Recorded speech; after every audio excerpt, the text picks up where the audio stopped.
வணக்கம். இன்றைக்கி நான் பேச போகிற டாபிக் என்னன்னா, லேபர் எப்படி மெயின்டைன் பண்ணுறது அப்படின்றத பற்றி தான். நான் இன்றைக்கி தமிழ் ஆளுங்களை விட வட இந்தியாவில் இருக்க லேபர் தான் நிறையா. அவங்க மோஸ்ட்லி முதல்ல என்னென்னா, நம்ம மாத சம்பளத்துக்கு தான் கூப்பிட்டு பேசியிருந்தோம். மாத சம்பளத்தில் பேசும்போது அவன் வரும்போது எனக்கு எல்லா வேலையும் தெரியும், நான் அப்படி பண்ணுவேன், இப்படி பண்ணுவேன், அப்படின்னுவேன். எனக்கு சம்பளம் அப்படின்னோடனே நம்ம ஃபிக்ஸடாக ஒரு சம்பளம் ஒன்று பேசிடுவோம், நல்ல சம்பளமாக பேசி கொடுத்துருவோம். அந்த சம்பளம் என்னென்னா ஒரு மாதம் 2 மாதம் கழிச்சு தான் தெரியுது அவன் அந்த அளவுக்கு நம்ம சொன்ன அளவுக்கு அவன் செய்யலை, நிறைய மிஸ்டேக் இருக்குது அப்படின்ட்டு. அவனால் கஸ்டமர் ரொம்ப கம்ப்ளைண்ட் இருக்கும். அதுக்கப்புறமா அவன் வந்து சாப்பாடு கொடுத்துருக்க சொல்லுவான், ரூம் கொடுத்துட சொல்லுவான், டெய்லி பேட்டா கேட்பான், அது இதுன்னு எல்லாத்தையுமே கேட்குறான். அவன் நம்ம எல்லா பண்ணியும் கொடுக்குறோம். இருந்தாலும் கடைசியில் என்ன ஆகுதுன்னா, அவன் சம்பளத்துக்கு கூட வேலை செய்ய மாட்டேன்றான். அப்படி செஞ்சாலும் கிட்டத்தட்ட அவன் ஒருத்தன் வந்து ஒரு 40,000 வேலை செய்கிறான்னா ஒரு 30,000 சம்பளமாக போயிடுது. அந்தளவுக்கு போகுது. நம்மளால் கொடுக்க முடியல. இருக்கிற பிரச்சனைகள்லாம் எல்லாமே சம்பளம் என்னென்னா, கடைசியில் மாத சம்பளம்னு வரும்போது நம்மளுக்கு கையில் காசு இருக்க மாட்டேங்குது. அந்த திடீர்னு நம்ம நிறுத்துகிற மாதிரி இருக்கும், இல்லை அவன் ஊரை விட்டு போகிற மாதிரி இருக்கும். வேறு கடையில் வந்து நம்மளை விட ஒரு 1000 எக்ஸ்ட்ரா கொடுப்பாங்க அப்படின்றதுலாம் அவன் போகிற மாதிரி இருக்கும். அந்த நேரத்தில் நம்ம கையில் காசு இல்லை, நான் அப்புறம் தரேன், இல்லை இவன் செஞ்ச வேலை திருப்தி இல்லை, சொன்னது வேறு மாதிரி சொல்லியிருக்கான், ஆனால் இப்போ நடக்கிறது வேறு மாதிரி நடக்குது அப்படின்னும் போது, உனக்கு எவ்வளோ சம்பளம் கம்மி இல்லைடா, நான் கம்மியாக தான்டா தருவேன் அப்படின்றதுனால அவங்களுக்கு சம்பளம் சரியான சம்பளம் போய் சேரல அப்படின்ட்டு அவங்க என்ன பண்ணாங்க, எனக்கு டெய்லி சம்பளம் கையில் கொடுத்துரு, ஒரு நாளைக்கு தமிழ் ஆளுங்களுக்கு எப்படி சம்பளம் தரீங்களோ அதேமாதிரி என் கையில் கொடுத்துரு அப்படின்றாங்க.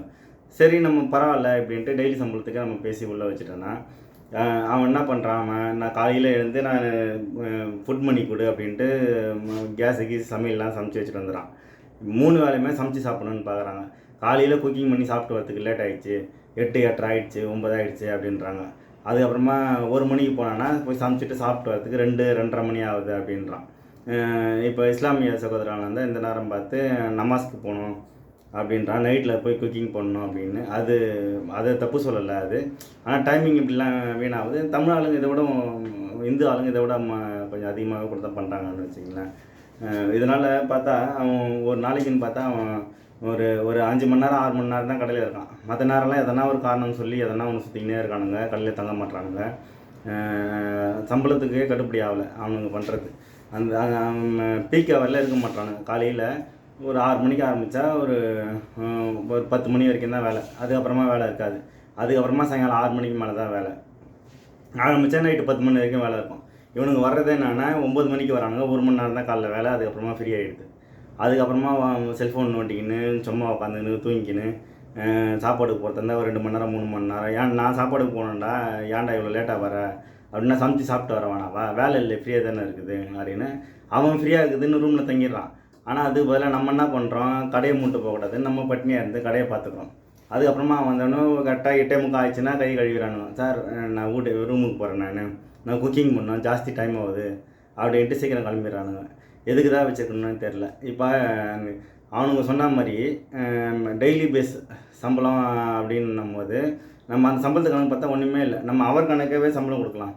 தோராயமாக ஒரு ஆளுக்கு வந்து பீக் ஹவர்ஸ்ன்றது காலையிலையும் ஈவினிங்லேயும், காலைல ஒரு 6 மணிலேருந்து 10 மணி வரைக்கும் பீக் ஹவர், சாயங்காலம் 6 மணிலேருந்து ஒரு 5 மணிலேருந்து ஒரு 9 10 மணி வரைக்கும் பீக் ஹவர்னு வச்சுங்களேன். அதுக்கு சம்பளம் எப்படின்றத நான் சொல்கிறேன். நான் ஒரு நிமிஷம்.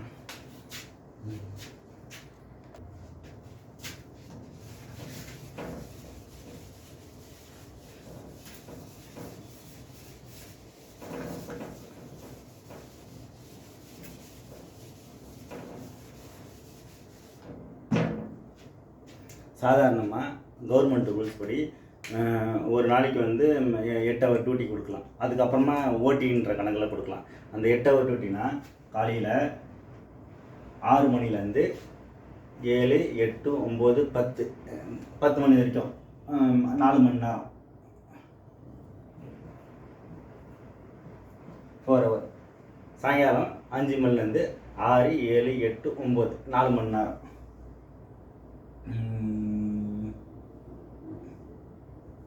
5 to 9 4 hour total டோட்டலாக 8 மணி நேரம் ஆகுது. சாதாரணமாக ஒருத்தருக்கு குறைஞ்சபட்சமாக ஒரு நாளைக்கு ஒரு 800 சம்பளம்னு வச்சிங்களேன். அந்த 800 சம்பளத்தை எப்படி போடலான்னா, 1 மணி நேரத்துக்கு 70 சம்பளம், 1 ஹவருக்கு 70 ஒரு நாளைக்கு வந்து 8 மணி நேரம். அந்த 8 மணி நேரத்துக்கு அவங்க சம்பளம் எவ்வளோ வருதுன்னா,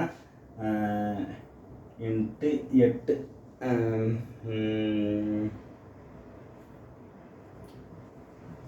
560 இது வந்து பீக் ஹவரில் 560. காலையில் கண்டிப்பாக வேலை இருக்கும், ஈவினிங்கில் கண்டிப்பாக வேலை இருக்கும்.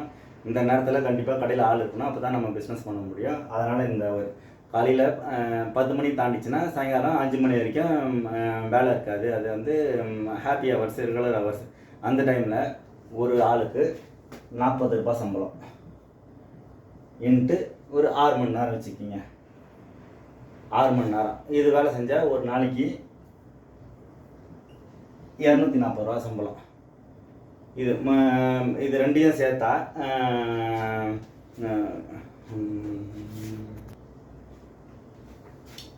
இப்போது இதையும் சேர்த்தா 800 ஒரு நாளைக்கு சம்பளம் வந்துடும். அதுவும் இல்லாமல்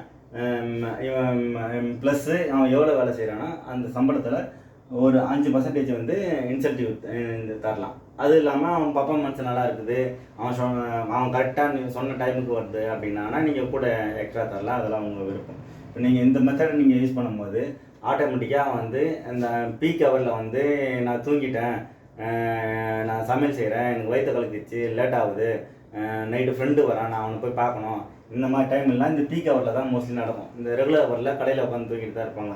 அதனால் இந்த ஹவரில் நீ கண்டிப்பாக வந்தால் உங்களுக்கு சம்பளம் கொஞ்சம் ஹையாக இருக்கும். மற்ற நேரத்தில் ஃப்ரீயாக இருக்கணும். மற்ற சம்பளம் கொஞ்சம் லோவாக இருக்கும். இவன் சாப்பிட்றானா, இப்போ போய் உங்களுக்கு 1/2 மணி நேரத்தில் சாப்பிட்டு வந்துடுறான் அப்படின்னா நீங்கள் வந்து அதுக்கு அந்த 40 சம்பளத்தில் நீங்கள் கை வைக்க வேண்டிய ஆகுதில்லை. சரி பரவாயில்லன்னு விட்டுடலாம்.